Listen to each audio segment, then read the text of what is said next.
Meus irmãos, me ajuda aqui. Eu? Estou bonitinho, velho? Tá bom. Paz do Senhor, irmãos, tudo bem? Caraca, que alegria no coração, né, meu? Coisa triste, mano. Muito triste, né? A paz do Senhor, irmãos, tudo bem? Melhorou, graças a Deus, né? Que bom estarmos aqui.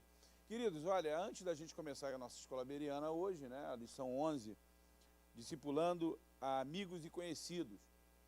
Eu queria dar 2 anúncios, pessoal. Os nossos internautas sabem que de vez em quando nós aproveitamos aí o primeiro momento da escola beriana para falar sobre isso. Nós vamos ter agora, de outubro a dezembro, a gincana Bíblica Interligados. Na verdade, o desafio bíblico, né, uma gincana que a gente vai fazer.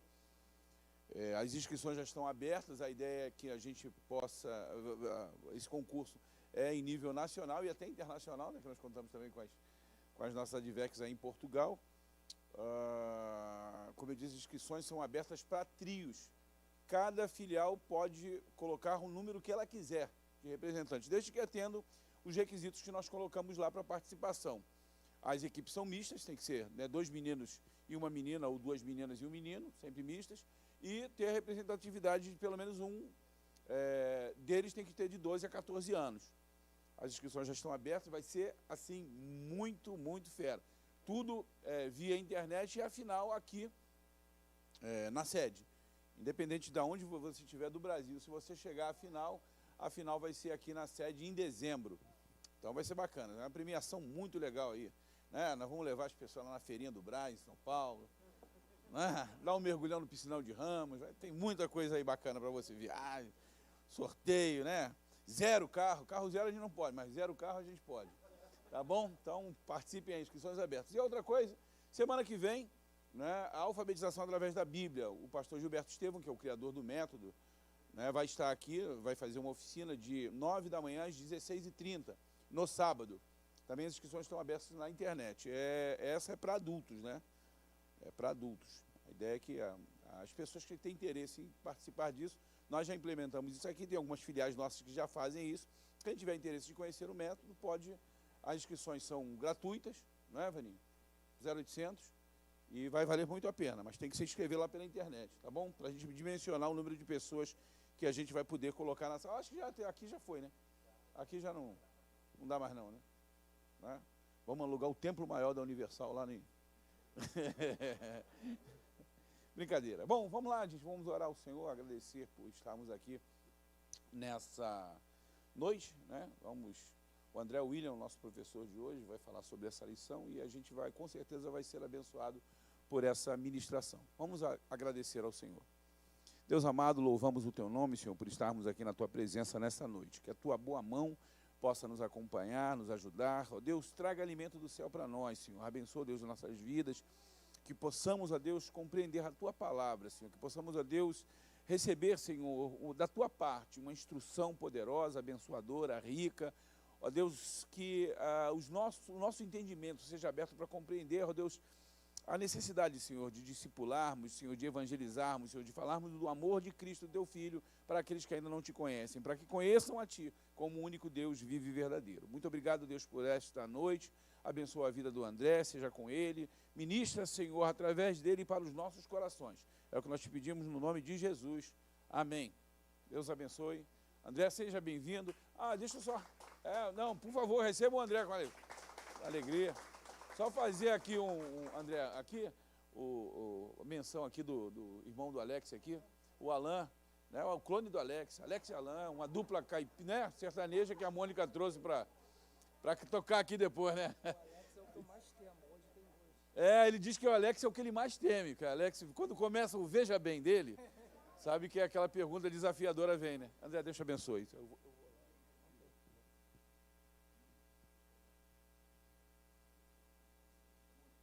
Queridos, graça e paz da parte do nosso Senhor Jesus Cristo. Amém. Louvado seja o Senhor Jesus. Antes de tudo, quero bendizer o Deus e Pai de nosso Senhor Jesus Cristo, o qual já nos abençoou com todas as bênçãos espirituais nos lugares celestiais em Cristo Jesus. Bendito seja esse Deus pelo qual nos ajuntamos aqui essa noite, para louvá-lo, para meditar na sua palavra, para aprender um pouco mais sobre o que é discipulado entre conhecidos e amigos. Eu tenho certeza, é do interesse de Deus que você seja um agente dele no ambiente que você vive. Nós oramos muitas vezes para que Deus nos leve ou envie pessoas a lugares onde o Evangelho não chegou. Mas basta refletir sobre algo. Onde você mora, Deus já tem um missionário. Deus já tem um discipulador. Deus tem a mim, tem a ti, tem a cada um de nós para exercer esse trabalho. As pessoas ao nosso entorno precisam perceber esse bom cheiro de Cristo. Agradecer ao pastor Ronaldo pela oportunidade, pela confiança que concede, pela sua liderança também no departamento de ensino desta casa. Edivanei, Paracleto, obrigado pela confiança. Alex, respeito muito a sua pessoa, as suas dicas, seu feedback. Por certo, ao final dessa lição, é uma das pessoas que eu mais vou recorrer para ver onde eu posso melhorar. Sirva ao Senhor Jesus aqui na classe de discipulado. E o meu desejo diante de Deus, nós vamos começar a ver aqui essa noite, é que a partir de nós, esse bom cheiro de Cristo, que Paulo vai falar que é o seu conhecimento, possa ser compartilhado. A lição é a lição de número 11, discipulando os amigos e conhecidos. Nós temos visto repetidamente nesse trimestre falando sobre discipulado. Na verdade, nós temos vivido o biênio do discipulado. É o que o pastor tem em seu coração colocado por Deus. E eu acredito que isso venha a calhar, tornar a falar disso. E eu particularmente não estou constrangido de falar novamente sobre isso. Primeiro, porque é do interesse de Deus. Segundo, porque Paulo, aquilo que alguns chamam de o maior apóstolo que houve, em Filipenses capítulo 3, versículo 1, vai dizer o seguinte: e não me aborreço de escrever as mesmas coisas para vocês, porque são segurança para vós. E ele diz, alegrai-vos no Senhor. Se Paulo preso, escreve uma carta só para dizer para os irmãos de Filipenses, olha, fiquem alegres, fiquem alegres, fiquem alegres. Novamente, fiquem alegres. Se ele, com todo o recurso, toda a biblioteca que tinha, toda a capacidade que tinha, se esforçou para repetir um assunto, eu entendo que tem coisas que têm que ser ditas novamente, pregadas, afirmadas, até que isso entre bem fundo no nosso coração. Na verdade, a ideia de pregação, um conceito bem básico que eu gosto de aplicar, é de você fincar algo fortemente. E às vezes, para você fincar algo bem forte, você precisa bater várias vezes. Então nós vamos fincar, ou seja, dar mais uma batida nesse prego, a fim de que essa palavra entre mais fundo no nosso coração. Discipulando os amigos e conhecidos. Nosso texto bíblico básico se encontra João capítulo 4, versículo 1 ao 7, versículo 16, versículos 28 ao 30 e o versículo 39. Em síntese, falando, para a gente otimizar aqui o tempo, esse aqui é o encontro de Jesus com a mulher na beira do poço, em Sicar, ou Siquém, a mulher samaritana. Jesus vai encontrar-se com ela, ele dispensa aos discípulos, um resumo da história, manda eles irem à aldeia comprar pão, e ali chega uma mulher perto do meio-dia para tirar água. Jesus, ele começa a dialogar com essa mulher, ele tem que vencer o preconceito da mulher contra os judeus, porque havia esse preconceito, os judeus para com os samaritanos e os samaritanos para com os judeus. Jesus vence esse preconceito, vai dialogando com ela, e ele manda ela ir à aldeia, ou ele manda ela ir chamar o seu marido. Ela confessa que não tem marido, aí Jesus revela a real situação. E ao fim da história vocês vão perceber que a mulher convida os seus conhecidos, aquelas pessoas que eram do seu convívio, e diz: olha, esse homem tem dito tudo quanto eu tenho feito, não é por acaso ele o Messias? Quando essa mulher traz os seus conhecidos, ela é uma espécie de missionária, né? Ela convida outras pessoas para virem ter com Jesus, e Jesus começa a ensiná-los, começa a pregar para eles. Eu acho interessante aqui nessa passagem que Jesus aproveita a mulher e a situação que ela está, a região que ela vive, para ela evangelizar e trazer outras pessoas para si. Jesus era muito inteligente no seu modo de agir. Nós vemos isso também naquele homem de Gadara que estava endemoniado. Ele intenta vir com Jesus. Jesus disse: não, vai para os teus. Ou seja, continua no ambiente que você vive. Eu acho que é mais interessante para Deus fazer com que nós mudemos o ambiente que nós vivemos do que nos tirar daquele ambiente. Porque quando você é alcançado por Deus, Deus acende uma luz, Deus acende um farol, passa a brilhar naquele lugar, naquela região, uma referência. E Jesus diz que nós somos como uma cidade iluminada sobre o monte. Não dá para você esconder, não dá para você abafar. Assim Jesus nos faz. Deus tem um propósito com cada um no ambiente que cada um vive, visita, frequenta, transita. Onde você está, Deus quer lhe usar. Nosso textuário. Podemos ler junto esse texto? No 3, nós leremos juntos, porque há detalhes nele aqui que eu quero apontar. 1, 2, 3. Porque para Deus somos o bom cheiro de Cristo, nos que se salvam e nos que se perdem. Glória a Deus. Observa que aqui nesse momento Paulo diz que para Deus nós somos o bom cheiro de Cristo. Essa é a forma como Deus nos trata. Essa é a forma como Deus nos reconhece, como bom cheiro de Cristo. Nós somos para Deus. Isso nos que se salvam e nos que se perdem. Nós vamos ter um entendimento um pouquinho melhor mais adiante. Objetivos da lição.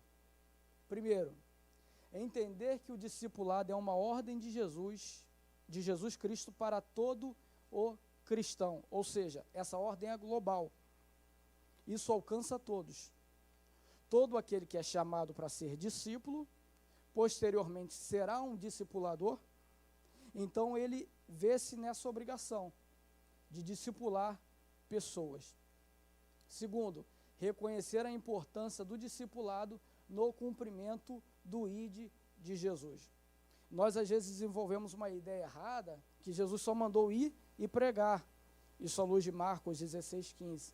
Mas ele disse também no Evangelho de Mateus: ide e ensinai. Então o ensinamento, o discipulado é parte constituinte do ID de Jesus.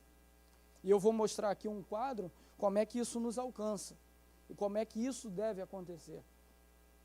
E terceiro, praticar o discipulado de modo eficaz entre os amigos e conhecidos. Como eu já disse, Deus já plantou você naquele lugar. Deus já me plantou num lugar bem específico, quer seja no seu trabalho, quer seja na sua família, quer seja na sua vizinhança. E lá você tem que praticar o discipulado. Nós vamos sair da parte teórica e começar a aplicar aquilo que aprendemos na vida de outras pessoas, conduzindo-as a Cristo também, por através do ensinamento. Então vamos à nossa introdução.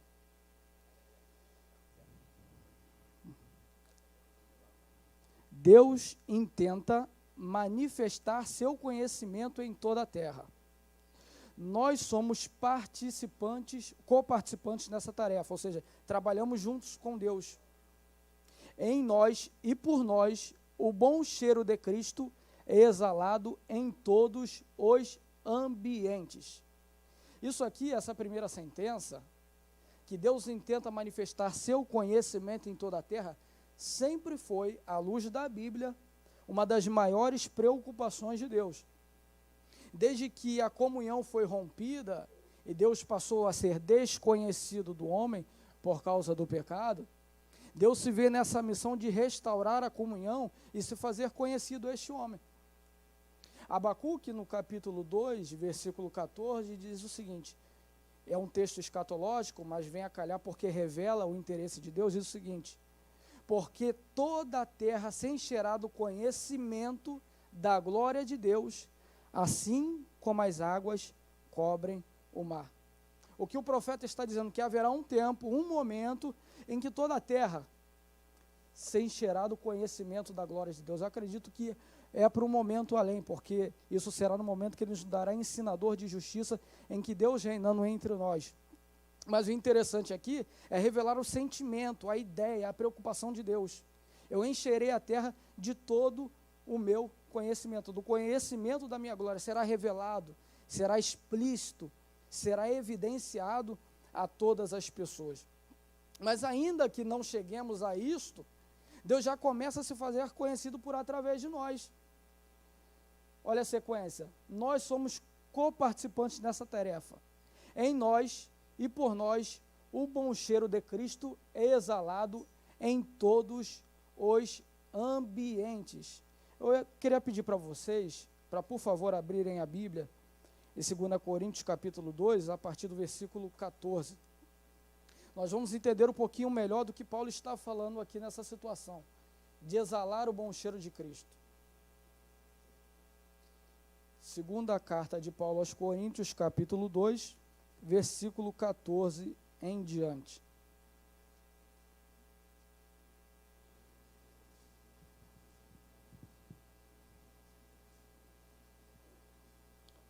Diz assim, graças, porém, a Deus, que em Cristo sempre nos conduz em? Qual a palavra que Paulo usa? Conseguiram abrir o texto? Triunfo. Na sua versão está o quê? Triunfar em Cristo. Gravem isso. Graças a Deus, que Cristo sempre nos conduz em triunfo. E por meio de nós, manifesta a fragrância do seu conhecimento em todos os lugares. Porque nós somos para com Deus o bom perfume de Cristo, tanto entre os que estão sendo salvos, como entre os que estão se perdendo. Para com esse cheiro de morte para a morte, para com aqueles aroma de vida para a vida. Quem, porém, é capaz de fazer essas coisas, ou quem para isso é idôneo? Olha o que Paulo está dizendo. Lembre-se sempre que Paulo era latino, Paulo era romano. O que ele está fazendo aqui é menção a um cerimonial que havia em Roma. O que acontece? Quando o general vitorioso retornava da guerra, havia uma espécie de celebração ou glorificação ao seu nome e ao seu exército. Então ele desfilava junto com seus cativos e com seus despojos. Alguns daqueles cativos seriam prisioneiros, escravos, outros seriam executados. Então ele ia passando no meio do povo e eram jogados flores, essências, a fim de perfumar o caminho dele. E o nome dessa cerimônia se chamava Triunfo. E ao fim disso, ele chegando nos arcos do triunfo, que era uma espécie de monumento erguido ao seu nome e à sua glória, era escrito as suas vitórias, tudo que ele executava. Chegando ali, ele recebeu o título de triunfador. E nesse cerimonial, por haver perfumes, tudo isso, Paulo está fazendo menção disso. Na mente de Paulo é como se Cristo, vitorioso, viesse da batalha, da sua guerra, porque Cristo vem vitorioso, Cristo vem triunfante. Ele não voltará triunfante, na verdade, ele sobe a cruz triunfante. Isso é o que está escrito em Colossenses 2, 14 e 15. A Bíblia diz que, riscando a cédula que era contrária contra nós, que consistia em leis, ordenanças, a qual de alguma forma nos era contrária, tirando-a do meio de nós e cravando na cruz do Calvário. E ele mesmo despiu potestades e principados, envergonhando-os publicamente, triunfando neles em si mesmo. Ou seja, Jesus vai à cruz já vitorioso contra potestades. Na verdade, Jesus venceu o pecado na sua vida, venceu as potestades na sua morte, e venceu a morte na sua ressurreição. Aí canta Paulo o cântico de Oséias: ó morte, onde está o teu aguilhão? Ó inferno, onde está a tua vitória? O aguilhão da morte é o pecado, a força do pecado é a lei, mas graças a Deus que nos dá vitória por nosso Senhor Jesus Cristo. Então Jesus vem triunfante, desde a cruz. E Paulo diz: nós somos o seu exército.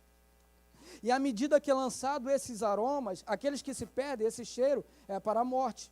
Mas nós, dos que se salvamos, esse cheiro é para a vida. Então, o que Paulo está querendo dizer é o seguinte: nós marchamos na terra triunfantes com Cristo. Cristo vai vitorioso espalhando o seu bom perfume. E esse bom perfume, primeiro, somos nós. É o que ele diz. Esse perfume, primeiro, somos nós. E depois, esse perfume é o cheiro do seu conhecimento, que é espalhado em todos os lugares. Onde você passa, saiba, há uma essência. Há um cheiro que é espalhado. Esse cheiro é o cheiro do conhecimento de Deus, que Deus está distribuindo em todos os lugares. Por isso ele distribuiu os seus discípulos. Ele disse: ide por todo mundo. Ele está dizendo: é a minha fragrância que está sendo espalhada por todos os lugares. É isso que Paulo está dizendo aqui. Nós somos, por nós e em nós, esse bom cheiro de Cristo é espalhado em todos os lugares. Então nós vamos nessa marcha vitoriosa de Jesus para fazer a propagação do conhecimento de Deus. Deus se faz conhecido pelo nosso andar, pelo nosso viver, pelo manifestar do conhecimento. E esse texto aqui, só para que os irmãos tenham noção, Paulo está defendendo o seu ministério. Ele está defendendo a qualidade da sua pregação. Porque ele diz o seguinte: olha, eu não sou como falsificador da palavra, mas falo de Deus como se estivesse frente a frente com ele. O que ele está dizendo é o seguinte: esse bom cheiro que eu espalho é a verdadeira palavra de Deus. E quando você prega o evangelho verdadeiramente, saiba, o bom cheiro de Cristo verdadeiramente está sendo espalhado em todos os lugares. Amém?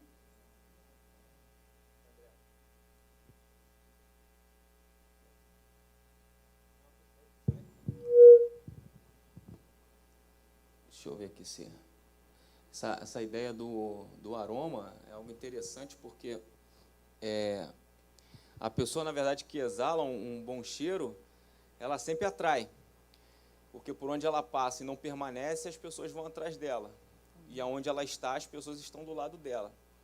E aqui a gente viu aqui no textuário, fala sobre o bom cheiro. Então não é qualquer cheiro. A ideia de cheiro tem também um significado sobre expressão. O cheiro, ele identifica pessoas e expressa alguma coisa, né? Quando a gente vai escolher, por exemplo, um perfume, geralmente a gente faz ali a prova, né? Tenta usar até o café mesmo para poder tirar um do outro, e você acaba escolhendo um cheiro que de alguma forma você se identifica e que a partir dali as pessoas começam a se identificar com você por intermédio desse aroma. Igualmente é com Cristo, por isso que a ideia do conhecimento é o que vai testificar sobre aquilo que você exala. Então, quanto mais internamente você tem de Cristo, mais externo você pode transmitir esse aroma, agregar pessoas, ou, no caso de uma itinerância de pregação, por onde você passar, você vai fazer com que as pessoas sigam aquele cheiro, porque ele não tem a ver com você, mas tem a ver com aquilo que está internalizado em você, que é a própria palavra de Deus. E o cheiro, ele tem a capacidade de ativar a memória. É uma das coisas que mais ativa a memória, é o cheiro. Você sente o cheiro de café, você se lembra até de situações. O cheiro da comida, você se lembra de algo. Porque o cheiro fica impregnado e ele ativa a nossa... Só completando, não só ativa a memória, como ele individualiza o ser humano. A reação de uma fragrância ao corpo humano, ela produz uma essência, um cheiro, que é característico único para cada pessoa. Por isso que a polícia usa um animal para procurar uma pessoa. Porque aquela pessoa, em reação a um perfume que ela usa, ou algum sabonete que ela usa, algum perfume, vai produzir uma reação única dela. Então, quer dizer, isso mostra que Jesus, no ser humano, ele produz uma reação diferente em cada um, única. Né? Cada um de nós somos indivíduos diferentes diante de Cristo. produzimos um aroma diferente diante de Deus. Glória a Deus. Vou falar também, só completar aqui o que o meu irmão disse ali, o perfume ele atrai. Mas o bom perfume de Cristo aqui no 2,15, se a gente olhar o termo utilizado, é euódia, que significa o bom perfume. Diferente do perfume que exala um mau odor, que é considerado um aroma. No original é osme, é completamente diferente. Na tradução bíblica, coloca, não é o mesmo perfume. O perfume de Cristo, ele é superior, ele é o bom perfume. Só uma conotação aí na tradução aqui do texto bíblico. Eu indico para o pessoal, que o André está falando aí, aproveitando que o Edivanei, o Anderson, o pastor Sidney falaram, um filme chamado Perfume, a história de um jovem chamado João Batista. Você vai ver que Deus dotou ele de uma capacidade especial, que Deus tem essa capacidade. Ele dotou alguns poucos seres humanos, que é chamado hoje em dia pela ciência de inteligência olfato-gustativa, que tem tudo a ver com o que vocês falaram aí, da memória, de reconhecer o bom cheiro do ruim, e se for bom, individualizado, cada um ele consegue, porque esse rapaz no filme é cego, e ele desenvolveu essa memória olfativa. Qual o nome do filme? Perfume. Perfume. Perfeito. Então nós vemos o poder dessa mensagem, né? A mensagem do Evangelho. Deus, já sabendo disso, ele pontua que o cheiro o seu conhecimento é o bom cheiro de Cristo, que está em nós e é transmitido por nós. Eu montei um quadro aqui, bem simples, tentei fazer da maneira mais simples possível, só para a gente comparar, porque agora eu vou ter que fazer uma escolha. Eu vou fazer a escolha do caminho do ensino. Eu comparei aqui Marcos 16, versículo 15, versículo 16, com Mateus 28, versículos 19 e versículo 20. Isso é Jesus depois de ressuscitado, antes de subir aos céus, ele deu ordem aos seus discípulos. Então, só para efeito de comparação aqui, vou começar com o da direita. E ele disse-lhes, ide por todo mundo, pregai. Olha a palavra que é usada. Isso aqui é no grego, tá? O evangelho a toda criatura. Quem crê e for batizado será salvo, mas quem não crê será condenado. Essa palavra aqui que ele usa para pregai, esse verbo, ele dá a ideia de anunciação, de proclamação. Isso aqui é exclusivamente, ou basicamente, melhor dizendo, o trabalho de um arauto, o proclamador. É aquele que vinha para dar o recado do rei, para a informação do rei. E ele não tinha preocupação nenhuma de explicar nada. Ele dizia, olha, César manda isso, César manda fazer aquilo, César foi vitorioso nisso, ou César foi vitorioso naquilo. Aceite você ou não. É a palavra do arauto que fala em nome do rei.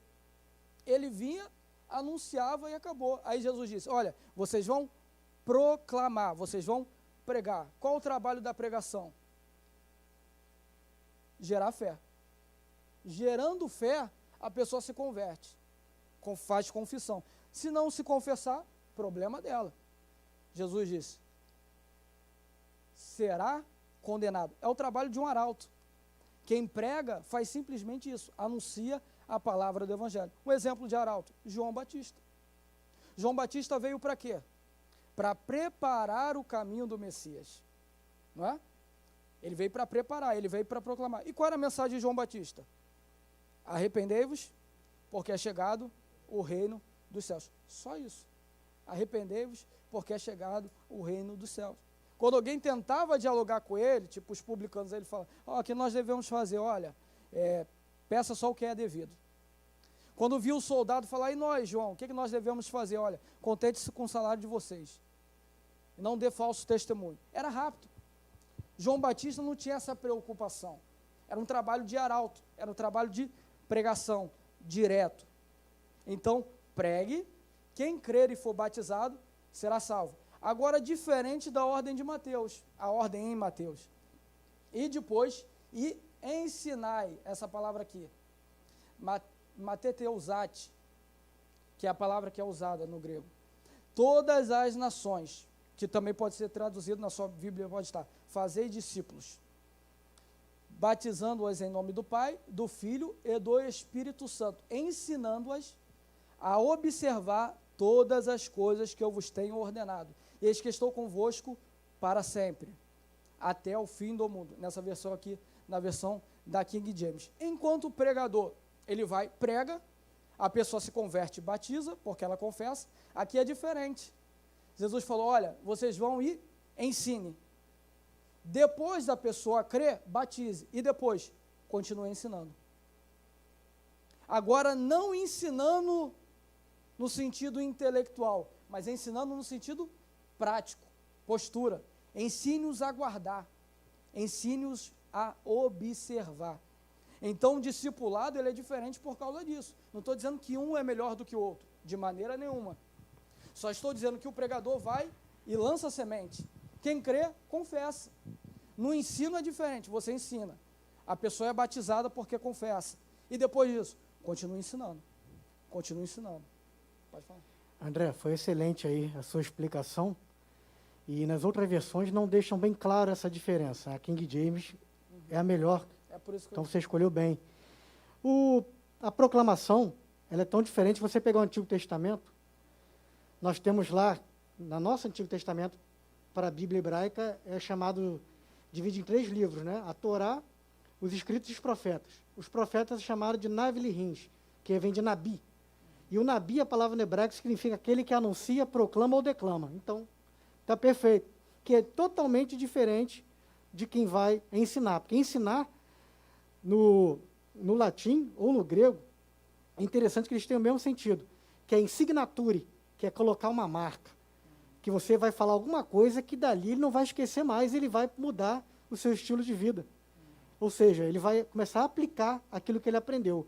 Diferente de ouvir uma declamação. Ele pode, naquele momento, ter uma distração, pode estar com preocupações e não prestar atenção na proclamação. Mas no ensino, não. Mas não é qualquer ensino. É um ensino eficaz, como você falou ali nos objetivos da lição. Perfeito. Então, ficou evidente essa diferença. Agora, só vou aprofundar só um pouquinho nessa questão aqui. Essa palavra que Jesus usa, ela deriva da expressão matetes, que é a palavra que dá origem à matemática. Qual é a ideia? A ideia de esforço cognitivo. O que Jesus está dizendo? Olha, façam deles mente pensante. Façam deles pessoas que raciocinem. Lamentavelmente, alguns desprezam isso. Mas há uma dimensão no Evangelho, na fé, que é exclusivamente intelectual. E é interessante para Deus que aquele que se torne discípulo comece a pensar a fé. Depois, ensine a guardar. Ou seja, o seu modelo de vida, não as suas palavras, mas o seu modelo de comportamento vai reproduzir nele uma expressão, a semelhança à tua, ou a semelhança daquele que o ensinou. Só que aqui, Jesus está falando de esforço mental, esforço intelectual. Ou seja, o discípulo, aquele que aprende, é aquele que pensa. E um fronte de batalha espiritual exclusivamente esse, né? O Deus desse século cegou o entendimento dos homens, para que sobre eles não resplandeça a luz do Evangelho da glória de Cristo. 2 Coríntios 4, ou seja, cegou o entendimento. Irmão, isso é tão rico, e não dá para explanar isso daqui, mas só para que os irmãos tenham ideia, quando Paulo escreve aos Romanos 12:1, diz, rogo-vos, pois, irmãos, pela compaixão de Deus, que apresenteis o vosso corpo em sacrifício vivo, santo e agradável a Deus, que é o vosso culto racional. Logiquem latrean. O que é isso? Serviço inteligente. Paulo não está falando de um cerimonial, tipo 6:30 domingo, esteja aqui para um culto racional. Não é isso. Paulo está dizendo, a sua vida é um sacrifício de adoração inteligente. Por que inteligente? Porque ele diz, não vos conformeis. Conformeis ali é esquemáticos. Esquemáticos vem de esquema, plano. Ou seja, ele fala, não entre no plano desse mundo. Por que quem escreve o plano desse mundo? Satanás. Mas como você vence o plano do plano que está no mundo, que é escrito por Satanás? Ele diz, renovação da vossa mente, ou seja, metamorfose e metanoia. Se muda a mente, muda a forma. Se muda a alma, transforma o corpo. Se muda a essência, transforma a aparência. Então você muda a sua mente e aí você já não aceita um modelo mundano que é escrito por Satanás. Então façam dele pessoas que pensem a fé, pessoas que entendam o que estão aprendendo e a partir disso consigam viver e guardar, porque aquilo tem um sentido para eles. Entenderam a diferença? André, vou deixar aqui a dica. Lá na fabricaebd.org tem um artigo dividido em duas partes do André Batalhão, que é o crente e a vida intelectual. E aí fala um pouco sobre isso, a importância do cristão em relação à vida intelectual, que muitos abdicam, achando que isso é pormenor e que não tem relevância, quando, na verdade, Deus nos dotou dessa possibilidade de raciocínio, de interação com o conhecimento do que Ele mesmo criou. Então, logo, a gente tem um papel importante nisso. E só para poder resumir aqui tudo que você falou aí, a ideia do arauto, na antiguidade, ele anunciava algumas coisas relacionadas a uma soberania, né? Geralmente a um monarca. Então, o arauto ele era o porta-voz de algumas decisões do monarca, ou de alguma ordem, de qualquer coisa do tipo. E, de fato, o arauto ele tem um papel, vamos dizer assim, esporádico, porque ele traz ali uma mensagem, às vezes até breve, ele anuncia, mas fica a cargo... Sem maiores responsabilidades. Fica a cargo da autoridade fazer valer aquilo que ele foi o porta-voz. E aí eu vou dizer para os irmãos, esse negócio de ensinar é complicado. Assim, às vezes você fala assim, meu Deus, o que eu estou fazendo aqui? Se Deus me chamou para ensinar, que misericórdia venha sobre a minha vida. Por quê? O arauto ele vai, anuncia e parte. Aí a ideia de ensinar é você falar aquilo que o soberano disse para você ensinar, só que aí você tem que ser um modelo de imitação igual aquele que é soberano sobre a tua vida fez.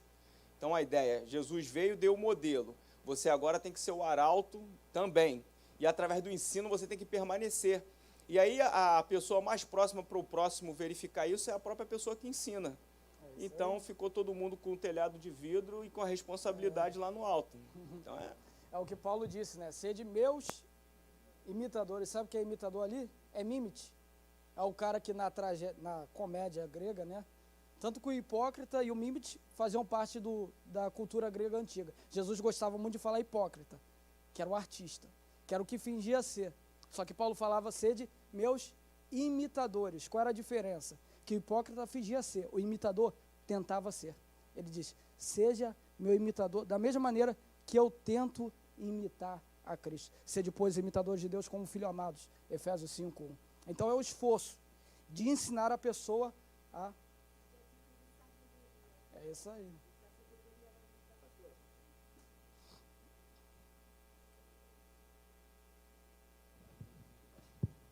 É a questão de adquirir sabedoria, porque a sabedoria ela é um freio nas nossas emoções para que a gente possa usar a razão. E sabedoria tem a ver com o aprendizado, porque eu preciso, é como se eu achasse um tesouro, mas eu preciso conquistar esse tesouro, onde eu preciso mergulhar na palavra para ela me trazer entendimento, para me dar a conduta que eu preciso seguir, né? Para que eu ande nesse caminho reto. E, ao mesmo tempo, quem é a pessoa que ela equivale à sabedoria é Cristo. Então, na verdade, eu estou trazendo Cristo para dentro de mim para que Ele possa resplandecer através das minhas ações, né, nessa transformação. Então, o ensino é muito bonito. Eu acho. Amém. É verdade. Então, modelo de ensino, as peculiaridades do discípulo cristão. Do discipulado cristão, na verdade, né? Ele tem características bem específicas. Mas o nosso modelo é sempre esse aqui, ó. Jesus. Ele não inventou o discipulado. Ele revolucionou o discipulado. Essa conclusão não é minha. A conclusão é de quem ouvia ele. Mateus capítulo 7, versículo 29. Pois ele os ensinava como quem tem autoridade, e não como os escribas. Sabe quem era o escriba? O detentor da lei. O intérprete da lei. Era o cara que portava.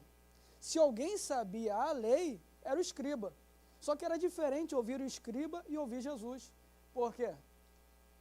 Autoridade. Jesus tinha autoridade. Por quê? Primeiro porque ele estudava. Ninguém tem autoridade em um assunto se não mergulhar nele. Jesus estudava. Jesus não recebeu por osmose.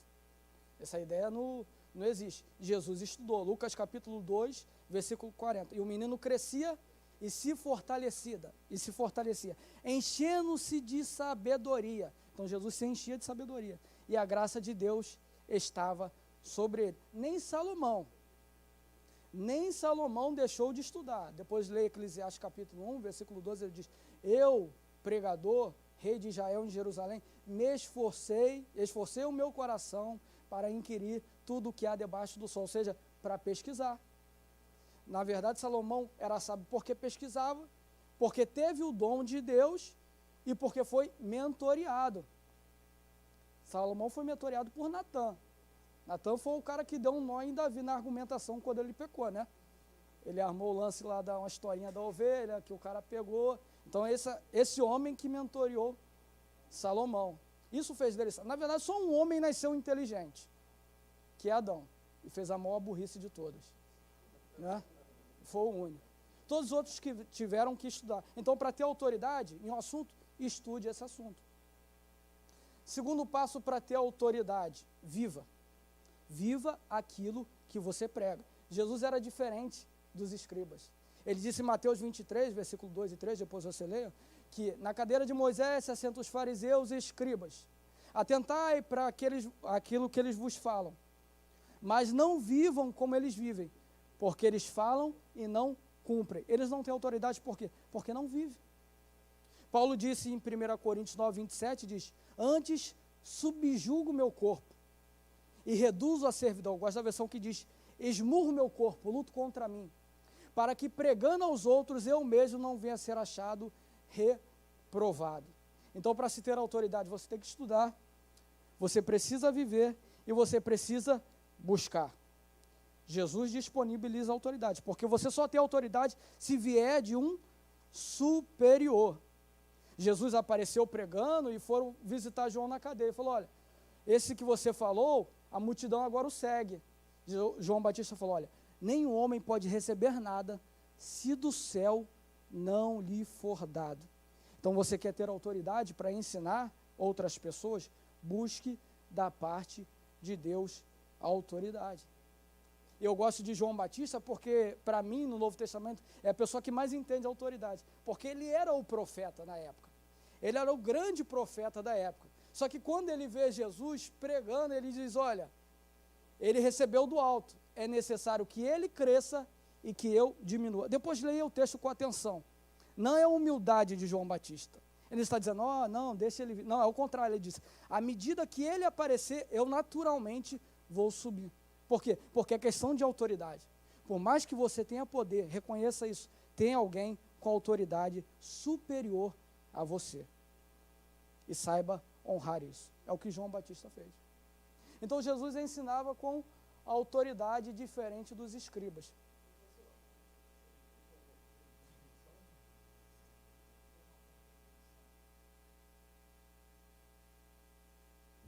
Gostei muito dessa parte que o senhor fala da autoridade. Inclusive, isso repercutiu depois na Idade Média, com Martinho Lutero, porque era um momento em que as pessoas que não tinham muito conhecimento, e a língua ali era o latim, que eles ensinavam, né, principalmente ali do costume católico, né? Então, eles, quando levava a Bíblia para o pessoal estudar, né, os padres e os sacerdotes, se eles colocassem a Bíblia de cabeça para baixo e falassem, está escrito, se não der o dízimo, vai para o inferno, eles acreditavam, porque eles não sabiam ler. Então, da mesma forma, né, como foi dito ali, né, quando ele passava com autoridade, né, depois você vai repercutir, Lutero também falava com autoridade, e ele mostrava detalhadamente dos erros que continham naquele ensinamento. Né? Então, as pessoas começaram a observar isso também e conseguiram seguir. Né? E aí surgiu o protestantismo. Amém. O sentido da ordem de Cristo, falando resumidamente, qual a ideia da ordem de Jesus? É fazer outras pessoas crescerem. Este caminho que nós já andamos, porque nós já fomos discipulados e continuamos a ser discipulados, outras pessoas estão começando a andar. Então, nós nos esforçamos para que essas pessoas cresçam, distribuindo ou compartilhando o conhecimento que já temos. 1 Coríntios capítulo 11, versículo 23, Paulo diz o seguinte, o que eu recebi do Senhor, o que também vos ensinei. Então, recebeu algo do Senhor? Compartilhe. Há sempre uma pessoa num estado inferior de maturidade espiritual que possa aprender com você. Então, é a ideia de propagação de ensino, de transmissão. Esse é o sentido da ordem de Jesus. A quem compete? todo cristão deve testemunhar, principalmente para aquelas pessoas que estão ao seu entorno. Deus não dispensa ninguém da função de discipulador e não desconvida ninguém de ser discípulo. Ou seja, todo mundo tem um chamado para ser discípulo e todo mundo tem um chamado para ser discipulador. Esses que Jesus falou, ide por todas as nações fazendo discípulos, lá em Mateus 28, 19, quem são esses? São os próprios discípulos. No capítulo 28 de Mateus, a palavra aparece 6 vezes, discípulo. Ou seja, vocês, discípulos, serão discipuladores. Vocês vão ensinar outras pessoas. Compete a mim, compete a cada um de vocês ser um discipulador, ser um ensinador da obra de Jesus e das palavras de Jesus.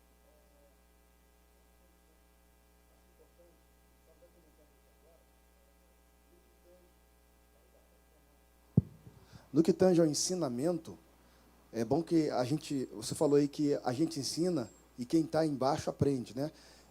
No que tange ao ensinamento da palavra de Deus, quando há esse ensinamento, a gente estava comentando, o aprendizado ele é tanto horizontal como vertical. Aprende quem está embaixo, aprende quem está em cima. Você mesmo citou aí Natan, né, que deu um nó em Davi. Então, quer dizer, quando a gente está ensinando a palavra de Deus, a gente está tendo essa experiência de que a gente está ensinando para baixo e para cima. O ensino ele é horizontal e vertical nesse aspecto. Todos os lados, né? Exatamente. Então, aqui, o tópico de número 2, o discipulador como sal em seus relacionamentos de amizade. Jesus ele usou muito essas comparações, principalmente no Sermão do Monte. Jesus ele tinha a capacidade de clarificar as coisas, né? Isso é sabedoria, né?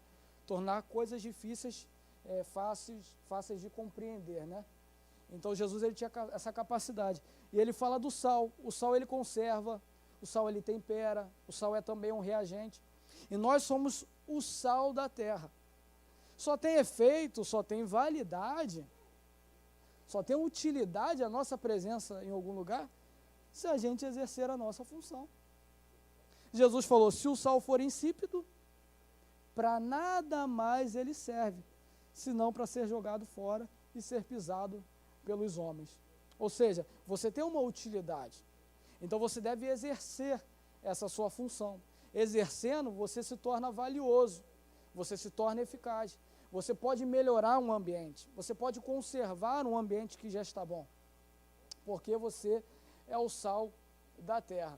Um teste prático da nossa espiritualidade é avaliar o impacto da nossa presença no espaço que compartilhamos com amigos e conhecidos. Ou seja, se você é sal, alguma coisa tem que acontecer no ambiente que você vive.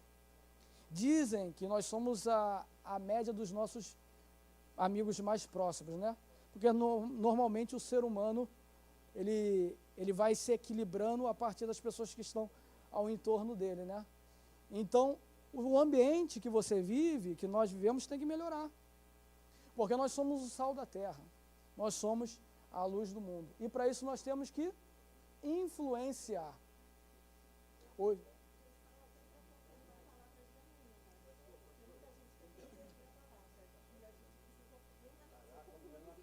É isso aí. Então, era só um comentário. Não, eu só falei da questão do sal, da questão da permanência, porque estão tentando deturpar a palavra. E um cristão genuíno, um professor mesmo, um mestre da palavra, ele tem que manter essa palavra íntegra, para que ele se alimenta da palavra e protege a palavra.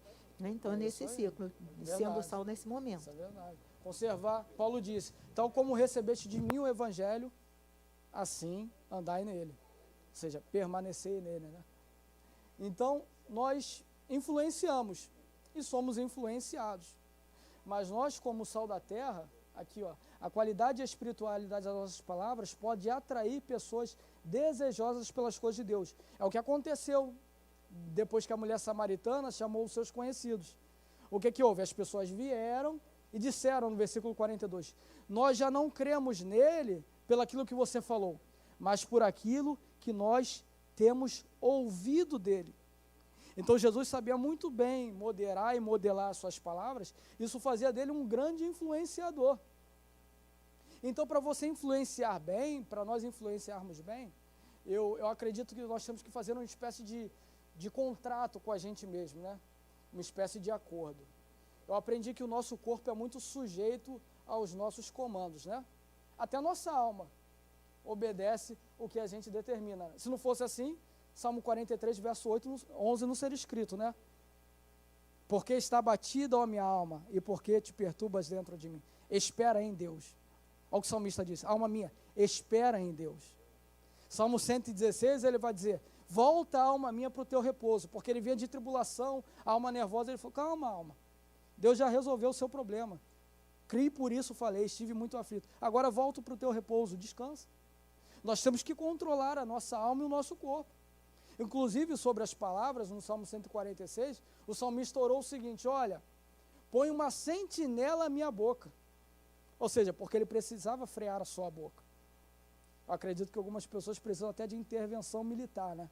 Porque uma sentinela só não daria conta. Mas, na boca, na boca, que fique gravado. Mas a ideia aqui é que nós temos que fazer um pacto com o nosso corpo para sujeitar as nossas palavras, os nossos pensamentos, os nossos sentimentos à vontade de Deus. Para isso, só para que nós entendamos, quero oferecer a vocês isso aqui, quem aceitar, eu acho que vai ser muito feliz com isso. Primeiro é o pacto da não impiedade. Efésios 4, 29, a parte A, diz o seguinte, não saia da vossa boca nenhuma palavra torpe. Então você tem que se comprometer a não falar nada que seja ímpio, nada que seja impróprio. O problema da impiedade proferida é que ela procede do coração. Mateus 15, Marcos 7, Jesus disse, a boca fala do que o coração está cheio. Então você corrige a fonte para depois na torneira você ter algo bom. Então é o pacto da não impiedade. A parte B do versículo vai falar sobre o pacto da utilidade. Apenas aquelas que promovem graça e edificação para aqueles que ouvem. Só fale aquilo que tem utilidade. Aquilo que sirva para promover graça, aquilo que vai edificar alguém. Isso você pode falar. Terceiro, pacto da oportunidade. Maçãs de ouro em salvas de prata, só a palavra dita em seu tempo, né? Isso na ARC Almeida Revista Corrigida. Ou maçãs de ouro em bandejas de prata, são as palavras ditas no momento correto. Ou seja, pacto da oportunidade. Nós temos que usar a palavra no momento correto, na hora precisa. Aí ela vai ter efeito. E por último, o pacto da verdade. Efésios 4, 25. Pelo que vos despojais da mentira. E falai a verdade uns aos outros, porque sois membros do mesmo corpo. Olha a expressão que Paulo usa.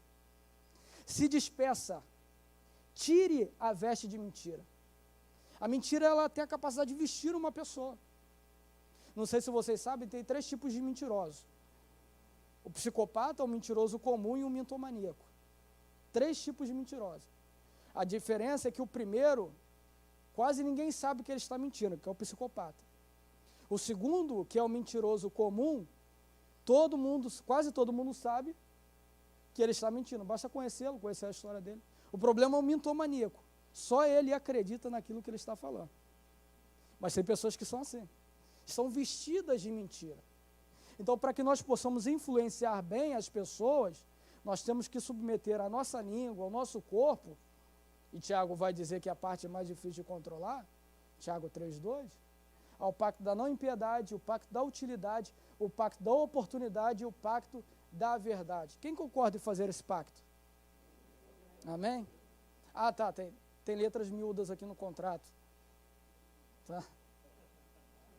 Diante da impossibilidade de submeter-se a prévio examínio, deve ser adotado o protocolo do silêncio. Eu botei bem pequenininho, porque é uma cláusula que às vezes pega alguém de surpresa. O que diz Provérbios 17, versículo 28?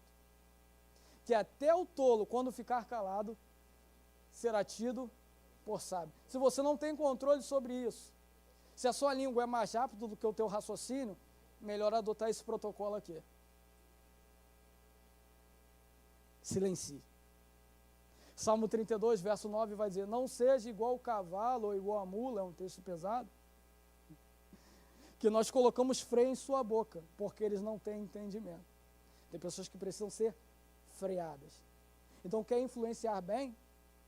Quer ter uma palavra boa? E nós estamos falando de discipular amigos. Aquilo que Jó mais sofreu foram as palavras dos seus amigos, né? Jó 16, ele diz, vocês são consoladores miseráveis. Ou seja, as palavras deles agrediram a Jó. Né? E Jó, ele falou, ele reivindicou no capítulo 6, versículo 14, o seguinte, ao que está aflito, devia o amigo ter compaixão, ainda que tenha deixado o temor do Todo-Poderoso. Ou seja, eu não pequei, mas se eu tivesse pecado e vocês fossem meus amigos, as palavras de vocês seriam de um consolo, de recuperação, e não de destruição. Então, quer discipular um amigo? Quer levar uma pessoa a Cristo? Seja sempre a sua palavra temperada, como Paulo diz, com sal. Uma palavra correta, uma palavra de edificação.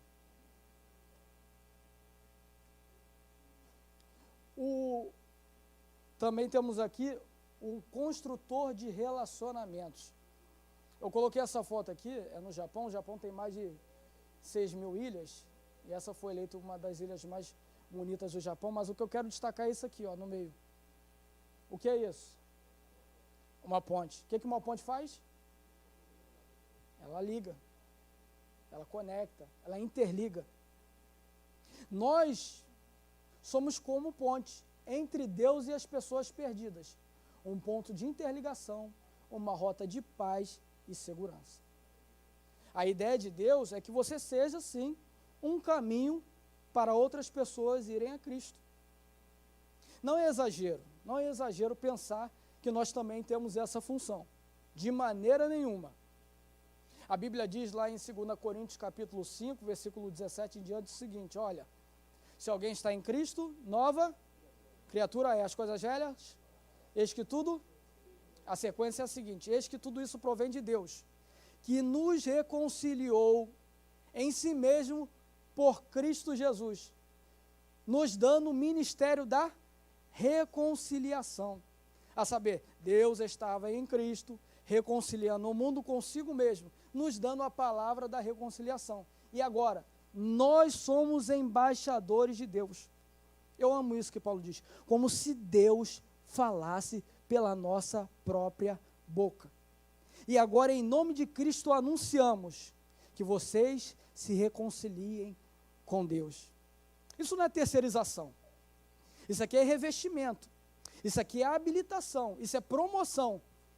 Deus tinha um trabalho de reconectar-se com o homem. O que ele faz? Envia Jesus. Jesus, para perpetuar essa mensagem, ele confia o ministério da reconciliação. Depois Paulo diz que ele nos dá a palavra da reconciliação. E nós somos embaixadores, como se Deus falasse pela nossa própria boca. Por isso, quando você fala de Jesus, não é simplesmente falar de Jesus. É Jesus falar pela sua boca. É o que Paulo está dizendo. É como se Deus rogasse ao mundo através de nós. Reconciliem-se com Deus. Então, nós não estamos postos para separação. Nós estamos postos para conexão. Nós estamos postos para paz. Nós estamos postos para interligar pessoas a Deus, para conduzi-las a Cristo. Essa é a nossa função. Nós vamos lá para as bem-aventuranças. Jesus fala o seguinte, olha, bem-aventurados que têm fome e sede de justiça, porque eles serão saciados. Depois ele vai dizer o seguinte no versículo 9, bem-aventurados pacificadores, os apaziguadores, porque serão chamados filhos de Deus. Interessante ali que a justiça a gente pode desejar, mas não pode provocar. Mas a paz a gente tem que provocar. Bem-aventurados os pacificadores, porque serão chamados filhos de Deus. Assim como Jesus vai dizer lá em Efésios capítulo 2, que ele veio e selou a paz, diz também que ele é a paz, e diz que ele evangelizou a paz, nós estamos postos para estabelecer a paz entre os homens e dos homens com Deus. Esse é o nosso papel, um construtor de relacionamentos. Somos como pontes, somos um caminho de interligação. Só dar uma olhada aqui no relógio para correr um pouquinho. O tópico de número 3. Discipulador como luz entre amigos e conhecidos. Eu até selecionei as palavras do comentarista Gilmar Chaves, que eu achei muito rico aqui, essa frase dele. Diferentemente do sal, a luz funciona em virtude do que é.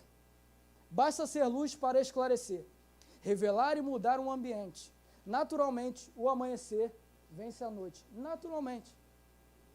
Assim também a luz de Deus dissipa as trevas.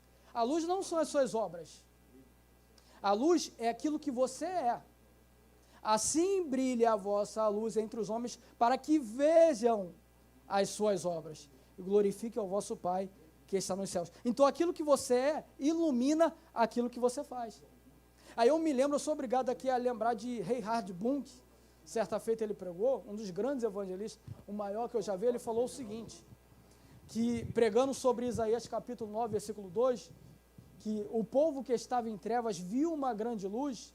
Ele fala que Jesus aparecendo na Galileia é como o quarto dia da criação, em que Deus disse, haja luzeiros no céu. Agora imagina um lugar onde tudo está apagado. Do nada aparece o astro maior, a estrela maior, o sol, de quinta grandeza, ilumina todo o firmamento. Assim era Jesus chegando na Galileia. De igual modo, somos nós quando adentramos o ambiente. Quando você acessa o lugar, em uma cobertura de trevas, aquelas trevas se dissipam, porque sobre você está a luz de Deus, e a luz de Deus ilumina os homens. Pode falar. O que você falou anteriormente, se somos imitadores de Paulo, assim como ele é de Cristo. Aí no Mateus 5, é uma declaração que nós somos a luz do mundo. Aí você pega João 8:12, que diz, próprio Jesus falando, eu sou a luz do mundo, aquele que me segue terá a luz da vida e nunca andará em trevas. Quando a gente faz uma referência bíblica no estudo da teologia, a gente é jogado lá no Antigo Testamento, quando Deus colocou lá a coluna de fogo para guiar o povo e aquecer ele no deserto, na jornada do povo. Então, quando ser a luz do mundo é muito mais amplo, é justamente o que você está falando. É imitar a Cristo, é Cristo declarando que nós somos, reconhecendo que Ele é a luz do mundo, que nos aquece e guia nossas vidas. Então, nós devemos também resplandecer como luz para outros, para que outros também venham a encontrar a luz e ficar dissipado, longe das trevas. A ideia é de ser uma referência, né? Ao que Jesus diz, que não se pode esconder, não se dá para esconder, é impossível. Uma cidade iluminada sobre um monte. De longe o viajante avistava. Você é uma referência. Você é uma referência, você...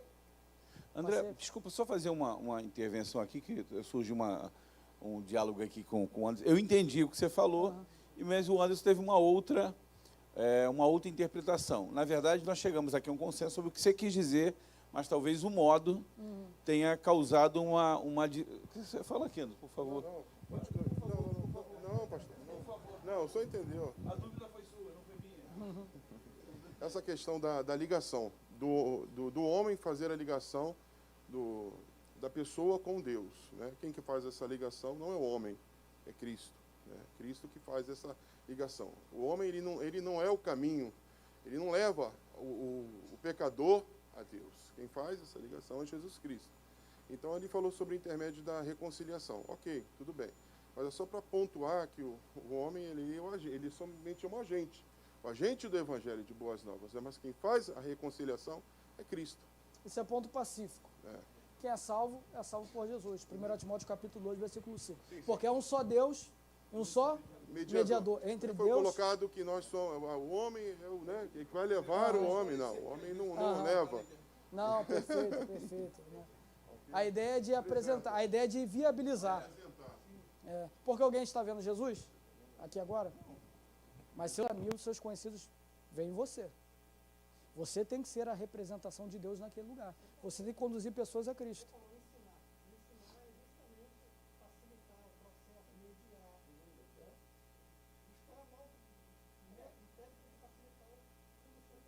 É isso aí. É não atrapalhar.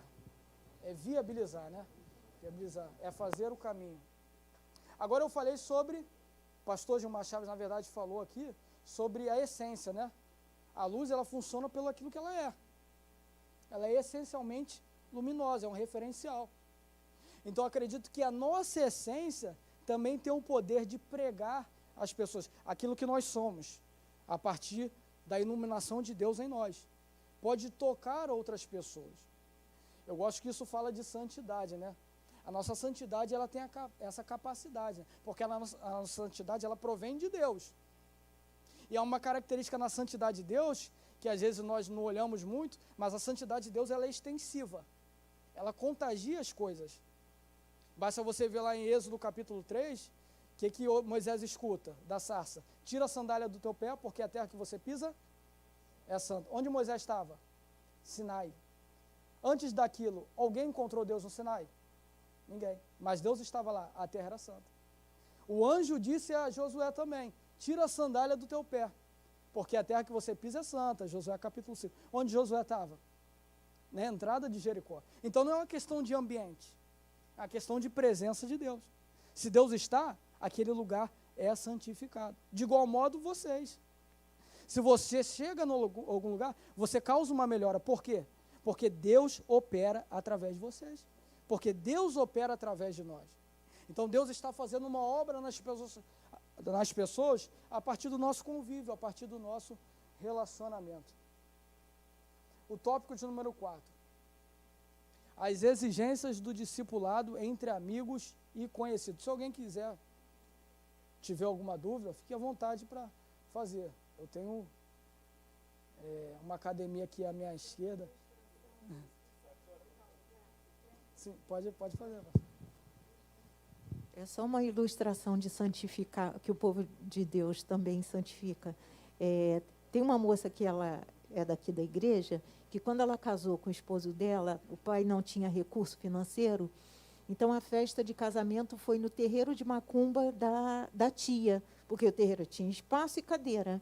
O povo da igreja foi para a festa do casamento dos crentes no terreiro de macumba sem saber.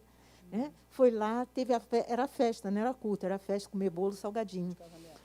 E depois que o povo de Deus entrou naquele terreiro de macumba, os capetas não desceram mais, porque o povo, só a presença santificou o lugar. E a tia da menina se converteu, porque ela entendeu que o Deus que nós servimos é muito maior do que o santo que ela achava que era, né? Glória a Deus. Então, só a presença da luz de Deus. Só botar o pé é santificado. Êxodo capítulo 40, versículo 9, Deus fala para Moisés falar ao sumo sacerdote. Pega tudo que foi construído e santifica. Ou seja, o que Arão ungisse seria santo. O que é santo? Santo vem de um radical que significa cortar, separar. Ou seja, eu pego essa madeira aqui, corto em duas. Esse pedaço é para essa utilidade. Esse pedaço é para outra utilidade. Eu estou separando, eu estou santificando. Essa é a ideia. A ideia é que quando você pega algo e diz, isso é de Deus, pronto, é santificado. Você dedica aquilo exclusivamente para Deus. Assim somos nós. Nós somos santos por causa disso. Porque nós prestamos unicamente para a glória de Deus. Então, quando você adentra o ambiente, como a pastora falou, aquele ambiente começa a ser transformado, começa a ser santificado. Nós temos, então, a proposição do seguinte, como a pastora falou, eu posso santificar o ambiente pela presença de Deus que há na minha vida. Deus fala que a mulher santifica o marido. Né? Então, quer dizer... E os filhos. Mesmo que o marido seja ímpio. Isso, então, quer dizer, a presença de Deus na vida dela faz ela santificar a sua casa. Mas existe também a santificação que não é eu que causo, é o grupo. Como fez o próprio Josué, santifiquem-se porque amanhã Deus fará maravilha no meio de vós. Então, ali já é uma coisa pessoal, individualmente, cada um com um propósito individual para um objetivo da maravilha de Deus que ia causar no meio de vós. Então, quer dizer, é interessante, quer dizer, o ambiente ele é santificado por mim, que tenho Deus, e pelo grupo, quando Deus tem um projeto a fazer no meio daquele povo. Perfeito. Então, a ideia é de você dedicar algo para Deus, mas aí, no caso, o povo se dedicou para Deus. É uma dedicação, né? Na verdade, tudo pode ser santificado, né? Pela dedicação a Deus. Não sou eu que digo, é Paulo, é a Bíblia. Pela oração e pela palavra, tudo é santificado. Então, se você dedica algo a Deus, aquilo se torna santo. Tá? Eu não estou dizendo que vão existir amuletos, coisas santas, não é isso. A ideia é que a presença de Deus, ela habita onde existe santidade. Salmo 90, eu gosto muito de citar a Bíblia, porque a gente fica preso a ela. Salmo 95, verso 3. Salmo 93, verso 5. Muito fiéis são os teus testemunhos, e a tua casa convém a santidade. Onde Deus está, o lugar é santo. Onde Deus habita, o lugar é santo. E se existir trevas, quando o irmão citou aqui o caso? Ah, se o marido é ímpio e a mulher é crente, prevalece a luz de Deus. Ou você acha que a luz de Deus é mais fraca do que as trevas de Satanás? Ou os irmãos acham que a mentira de Deus é mais forte que a verdade? A mentira do homem é mais forte do que a verdade de Deus. De maneira nenhuma, diz Paulo. Todavia, seja o homem mentiroso e Deus verdadeiro. Então, nesses confrontos, nesses embates, prevalece a força de Deus. Onde abundou o pecado, superabundou a graça. Então, Deus é mais forte. Deus sempre vence. A sua santidade prevalece contra as trevas. Você é a luz de Deus. No lugar onde você vive, essa luz vai brilhar e as trevas não vão conseguir apagá-la. Amém? Quem pode dizer glória a Deus por isso? As exigências do discipulado entre amigos e conhecidos. Olha a estratégia de Jesus. Jesus soube fazer da sede física um argumento para a evangelização. Estava com sede, meio-dia, um sol de rachar. Ele chegou para a mulher, tenho sede. Foi só uma desculpa. Jesus tinha essa capacidade, ele tinha essa inteligência. No capítulo 7, ele subiu para a festa. Olha o que Jesus disse: quem tem sede, vem a mim e beba. Jesus não foi a primeira pessoa que gritou aquilo naquele dia. Naquela época já existia vendedor de água. Era comum. Ainda mais naquela época, que o encanamento era raro. Então Jesus, ele se levanta, chama a atenção de todo mundo. Está com sede, vem a mim e beba. Só que tem um diferencial, o produto dele é diferente. Quem beber da água que eu lhe der, dentro de si, ele diz, se fará uma fonte. Rios de água. Ele disse para a mulher, se fará uma fonte. E lá em João 7 ele diz, dentro de si fluirão rios de águas vivas. Então Jesus aproveitava toda a oportunidade para ensinar, para pregar. Nós temos que aproveitar o nosso circuito de amigos para levá-los a Cristo. Fazer disso uma oportunidade para falar de Deus. Nós temos que nos importar com as pessoas, sobretudo com as pessoas que estão ao nosso entorno. Jesus falou, ame o próximo. Amar o distante é muito fácil. Eu não estou vendo, não estou lidando. Mas no lugar onde você está, tem pessoas que precisam ouvir a palavra de Deus. Seus amigos precisam conhecer. Seus amigos precisam saber. No lugar onde você vive. Nós temos que aproveitar todas as oportunidades, como diz Paulo, porque os dias são maus. Eu estava montando essa lição, estava lembrando aqui, eu tinha uma professora na época do primário ainda, que ela era crente. E ela deixava a gente ler um versículo. Eu levava a Bíblia para a escola, no primário, para ler um versículo. Eu fiquei pensando, nossa, todas as oportunidades têm que ser aproveitadas. Depois, no ensino médio, eu estudei com o pastor Este, a gente fazia culto na escola. E evangelizava as pessoas. Tem que aproveitar todas as oportunidades. No último trabalho, que eu estava antes desse último, eu juntei um colega, vamos fazer uma evangelização aqui? Pega todo mundo que é crente.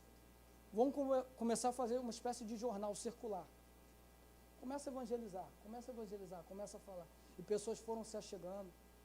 Aí eu comecei a lembrar de pessoas que eu estudei e eu pregava para elas, e meses atrás me ligaram dizendo, olha, eu me converti. Aí eu lembrei que quando eu ia jogar bola com eles, eu levava o folheto. Ou seja, aproveitar as oportunidades. Almas são coisas preciosas.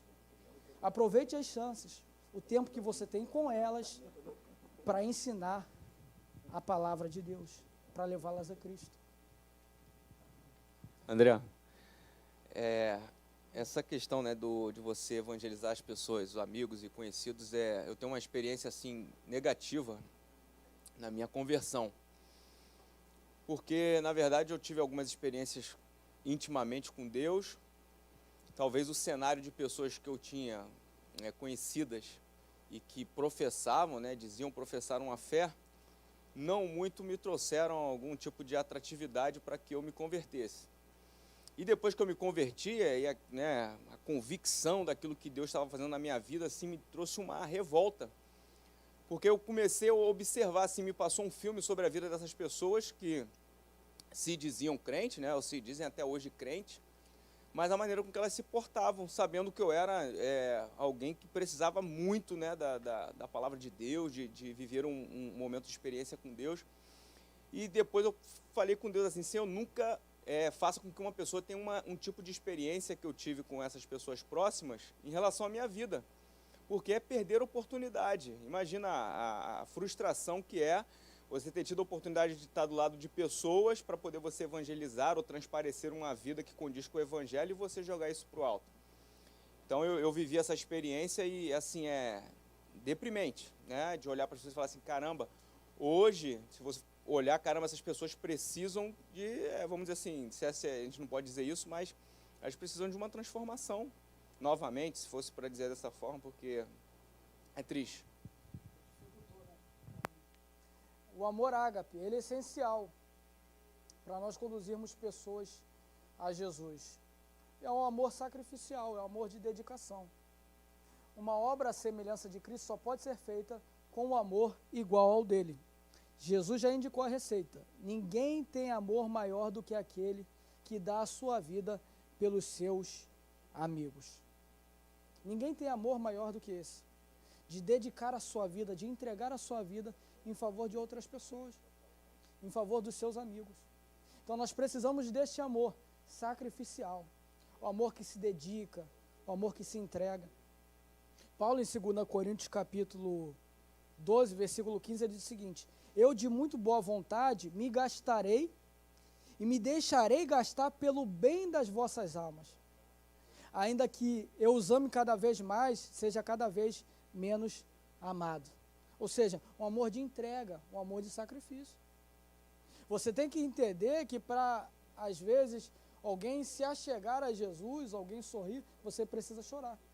Da mesma forma, para que nós fôssemos reconciliados com Deus, Jesus separou-se dele por um instante. Tanto que na cruz ele disse, Deus meu, por que me desamparaste? Ele se fez pecado, mesmo não tendo conhecido o pecado, para que nós fôssemos feitos justiça de Deus. Então isso é sacrifício, isso é se sacrificar, se entregar. O amor ágape. Segundo, uma amizade sincera. Rapidamente, a amizade ela tem níveis, e ela é uma construção. O nível mais básico aqui, nós podemos ver que é a amizade casual. Basta a pessoa coincidir rotina contigo, você cria afinidade, os assuntos batem, vira um colega, vira um conhecido, vira um amigo. Andarão dois juntos, se não estiverem de acordo, Amós capítulo 3, versículo 3. E existe a amizade fraterna, que vira uma irmandade. Em todo tempo amo um amigo, e na angústia nasce um irmão. Qual é a diferença aqui? Como é que isso evolui? Que a casualidade não cria fraternidade. O que cria fraternidade é a necessidade ou a dificuldade. Em todo tempo, amo um amigo. Na angústia, ele se torna um irmão. Só que acima disso, existe a amizade íntima. Provérbios 18, 24. O homem que tem muitos amigos pode se alegrar, mas há um amigo mais chegado do que um irmão. É uma amizade acima da fraterna. É uma amizade íntima. É uma amizade de confidência, de segredo. Então, cada um de nós tem amigos. Eu acredito que todos têm. Se esforce para que seus amigos cresçam contigo nessa construção e se tornem bons amigos, amigos para toda a vida. O ambiente favorável é que nós às vezes compartilhamos espaços, momentos. Isso é uma oportunidade, porque essa relação próxima, ela abrevia muito, ela economiza muito tempo nosso, né? Quando você não conhece alguém no elevador, o que você faz? Como é que você puxa o assunto? É o tempo hoje. Por quê? Já reparou? Todo mundo fala isso? Porque é um ponto comum. Toda a comunicação se estabelece por pontos comuns. Se você falar de carro, não, vim de ônibus. Eu vim a pé. Não, mas o tempo é sobre todos. Então você procura pontos comuns para estabelecer comunicação. O ambiente favorável é porque as pessoas já estão no mesmo lugar. Já têm as mesmas práticas, já têm os mesmos gostos, são amigos. Então você aproveita esse ambiente favorável para evangelizar. Tanto Filipe foi para Natanael, nem perdeu tempo discutindo. Olha, não pode vir de Nazaré o Messias. Ele falou, tá bom, vem ver. Se fosse outra pessoa, o tempo que ele gastaria para argumentar? Não, ele tem intimidade. Não, fala o seguinte, vem ver. E ele viu. Jesus se apresentou a ele. Esse Então- é até uma dica para você evangelizar pessoas próximas que você não tem tanta intimidade, mas que você partilha de alguns momentos. E às vezes você não sabe que tipo de assunto você vai interagir com essa pessoa. Então é sempre você procurar o ponto em comum para você interagir, né? Tem um amigo meu, ele conta uma história, né, assim, ele uma família humilde, e ele, né, ascendeu intelectualmente. E ele disse que nas reuniões da família é quase que impossível, porque os assuntos divergem muito do interesse dele, e aí ele fica numa situação bem complicada. E aí, pegando isso como exemplo, no caso dele, ele não é cristão, mas se você está num ambiente desse, que você pouco tem possibilidades, é encontrar o ponto comum para que você consiga interagir. É fazer a ponte por intermédio de alguma coisa comum, que senão você nunca vai conseguir interagir. Criar um ponto comum, né, entre as pessoas para estabelecer comunicação. E objetivos comuns, a afinidade e convergência de propósito juntam pessoas nesta vida, mas só o Evangelho pode reuni-las no porvir. Então, o Evangelho tem essa capacidade, ele eterniza as amizades, porque o seu amigo se encontrará contigo no céu. Então, se esforce para isso. Se esforce para isso, para que seu amigo seja salvo. Conclusão. O bom aroma de Jesus acusa a nossa marcha triunfante nessa terra. Mas há pessoas próximas que ainda precisam ser contagiadas. Que Deus, por nós, faça multiplicar o cheiro do conhecimento de Cristo. Que o Senhor Jesus possa abençoar a vida de cada um. Amém.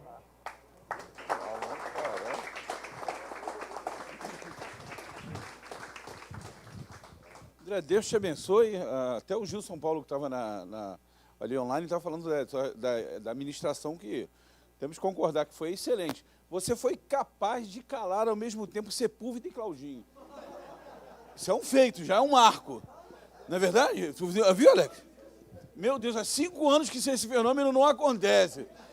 É mais raro do que a passagem do Halley. Não é? Parabéns, André. Excelente ministração. Eu creio que fomos grandemente abençoados aqui, né, nessa noite. A Beriana, ela tem essa função também de trazer pessoas novas, pessoas que a gente possa, né, conhecer. Né? Eu nunca tinha visto o André falar.